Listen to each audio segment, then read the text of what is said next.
On March 7, 1965, a quiet road in Alabama became the center of a global struggle over justice and human dignity. Hundreds of peaceful protesters gathered in the city of Selma, preparing to march to the state capital of Montgomery. Their goal was simple but profound: to demand equal voting rights for African American citizens who had been systematically denied their voice through intimidation, discriminatory laws, and violence. For decades after the end of slavery, many Black Americans in the Southern United States were legally free but politically powerless. Literacy tests, poll taxes, and intimidation prevented them from registering to vote. Entire communities were excluded from the democratic process, leaving them unable to influence laws that govern their lives. Activists, church leaders, and local citizens organized to challenge these barriers, believing that political participation was the foundation of equality. The march from Selma to Montgomery was planned as a peaceful demonstration of that demand.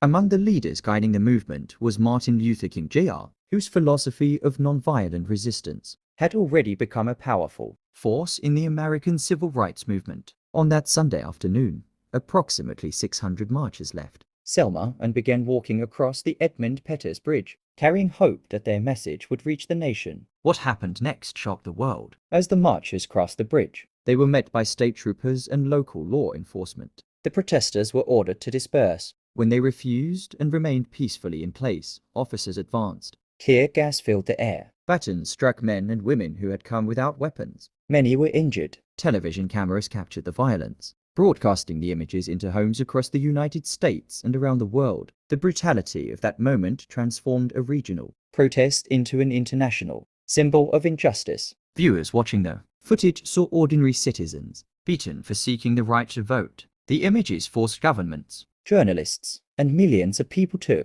confront the reality of racial discrimination that had persisted for generations. In the days that followed, the marchers did not disappear. Instead, their numbers grew. Religious leaders, students, activists, and citizens from across the country traveled to Selma to stand beside them. What began as 600 people expanded into thousands. The determination of those marchers reshaped the national conversation about democracy and civil rights. The consequences were swift. Public pressure mounted on political leaders in Washington. Within months, the United States passed the Voting Rights Act of 1965, one of the most significant pieces of civil rights legislation in American history. The law prohibited discriminatory voting practices and gave federal authorities the power to enforce equal access to the ballot. But the significance of March 7th reached far beyond one nation. Around the world, the Selma marches demonstrated how nonviolent protest could expose injustice and force political change. Movements in other countries studied the strategy of peaceful resistance, recognizing that moral authority